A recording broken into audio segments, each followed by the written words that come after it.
Hello all welcome to Rasa spice road. So, ఈరోజు మనం చూడబోయే రెసిపీ అనేది చాలా ఇంట్రెస్టింగ్‌గా ఉంటుంది. So, please do check it out. దీన్ని మీ ఇంట్లో ఎవరైనా సరే తోటకూర తినని వాళ్ళున్నారా? అయితే ఒక్కసారి ఈ రెసిపీ ట్రై చేసి వాళ్ళకి రుచి చూపించండి. సో, ఇంకొక్కసారి తోటకూర తినను అని అనకుండా కూడా మిమ్మల్ని అడిగి మరీ చేపించుకొని తింటారు. So, let's get started in the video. దీనికి ముందుగా మనం తోటకూర ఒక కట్ట తీసుకొని శుభ్రంగా వాష్ చేసిన తరువాత దీన్ని మనం చాలా ఫైన్ చాప్‌గా కట్ చేసుకోవాలి. ఇక్కడ వీడియోలో చూపిస్తున్నట్టు విధంగా. సో, ఇక్కడ మనం ఎంత ఫైన్‌గా చాప్ చేసుకుంటే అంత టేస్టీగా ఉంటుంది. అదే ఈ యొక్క రెసిపీకి మెయిన్ సీక్రెట్ కూడా. సో, ఇంకా ఒక 4-5 మీడియం సైజ్డ్ ఆనియన్స్ కూడా సన్నగా తరిగినవి, ఇంకా ఒక 15-20 గ్రీన్ చిల్లీస్‌ని కూడా వాష్ చేసి పక్కన ఉంచుకోవాలి. ఆ తరువాత మనం ఒక బౌల్‌లో ఒక అర లీటర్ పెరుగుని తీసుకొని, మనం పెరుగుని ఒక విస్కర్ తీసుకొని దాన్ని లంప్స్ లేకుండా చాలా స్మూత్ కన్సిస్టెన్సీ వచ్చేంత వరకు బాగా విస్క్ చేయాలి. వన్స్ పెరుగు మనకి స్మూత్ కన్సిస్టెన్సీ వచ్చిన తరువాత 1 టీ గ్లాస్ ఆఫ్ వాటర్‌ని కూడా యాడ్ చేసి వన్స్ బాగా మిక్స్ చేసిన తరువాత దీన్ని మనం ఒక్కసారి చూపిస్తున్న కన్సిస్టెన్సీలో ఉండే విధంగా చూసుకోండి. దీనిలో half table spoon of salt ఇంకా 1 టేబుల్ స్పూన్ ఆఫ్ పసుపును కూడా వేసి బాగా మిక్స్ చేసి లిడ్ క్లోజ్ చేసి పక్కన పెట్టండి. సో, ఈ టైంలో మనం ఒక పాన్ హీట్ చేసి పాన్ హీట్ అయిన తరువాత దానిలో మనం గ్రీన్ చిల్లీస్‌ని కూడా వేసి ఒక 2 మినిట్స్ అలా సాట్ చేసిన తరువాత 1 టేబుల్ స్పూన్ ఆఫ్ ఆయిల్‌ని కూడా వేసి ఆయిల్‌లో ఈ గ్రీన్ చిల్లీస్‌ని కొంచెం ట్రాన్స్‌పరెంట్ అయ్యేంత వరకు ఫ్రై చేయాలి.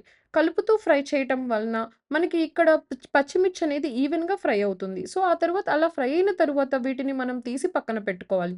అదే పాన్‌లో ఇంకొక 1 టేబుల్ స్పూన్ ఆఫ్ ఆయిల్‌ని వేసి ఆయిల్ బాగా హీట్ అయిన తరువాత ముందుగా కట్ చేసి పెట్టుకున్న ఆనియన్‌ని పీసెస్‌ని కూడా వేసి మంచిగా గోల్డెన్ బ్రౌన్ కలర్ వచ్చేంత వరకు ఫ్రై చేస్తూ ఉండాలి. సో, ఇక్కడ ఆనియన్స్ అనేవి మనం ఇలాగా డైస్ కట్ అనేది చేసుకోవాలి. ఇక్కడ మనం సన్నగా బారుగా స్లైస్ చేయడం వలన మనకి వేరేగా ఆనియన్ తిన్న ఫీల్ అనేది ఉంటుంది. సో, ఈ కట్ చేసుకోవడం వలన ఇది మన తోటకూరలో కలిసిపోయి విడిగా మనం ఆనియన్స్ తింటున్న ఫీల్ లేకుండా చాలా టేస్టీగా ఉంటుంది. మనకి ఆనియన్ అనేవి ట్రాన్స్‌పరెంట్ అయిన తరువాత దీనిలో 1 టేబుల్ స్పూన్ ఆఫ్ పసుపు, 1 టేబుల్ స్పూన్ ఆఫ్ ధనియాలను కూడా వేసి బాగా మిక్స్ చేసి ఫ్రై చేయాలి. వన్స్ బాగా ఫ్రై అయిన తరువాత దానిలో మనం హాఫ్ టేబుల్ స్పూన్ ఆఫ్ అల్లం వెల్లుల్లి పేస్ట్‌ని కూడా వేసి బాగా మిక్స్ చేసి ఫ్రై చేయాలి. ఇంకా అదే విధముగా 1 టేబుల్ స్పూన్ ఆఫ్ ఆవాలను కూడా వేసి ఆవాలు చిటపటలాడేంత వరకు ఫ్రై చేయాలి.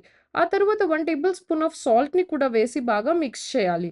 ఆ తరువాత లిడ్ క్లోజ్ చేసి ఇదంతా గోల్డెన్ బ్రౌన్ కలర్ వచ్చేంత వరకు ఫ్రై చేసిన తరువాత దీనిలో మనం చాలా సన్నగా తరిగి పెట్టుకున్న తోటకూరను కూడా వేసి బాగా కలపాలి.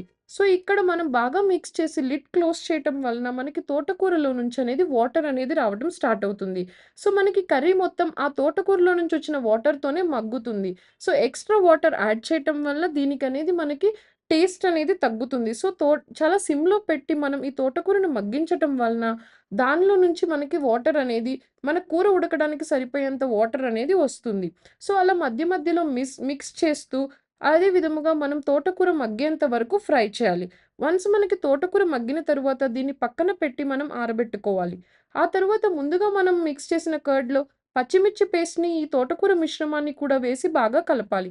సో, ఇలా మనం బాగా కలిపి వేడి వేడి అన్నంతో దీన్ని సర్వ్ చేస్తే చాలా టేస్టీగా ఉంటుంది. తినని వాళ్ళు కూడా మొత్తం తినేసి చాలా బావుంది అని చెప్తారు. సో, ఒక్కసారి ట్రై చేసి ఎలా వచ్చిందో నాకు కామెంట్ రూపంలో తెలియచేయండి. Thanks for watching our channel. Please do like, share and subscribe to our channel.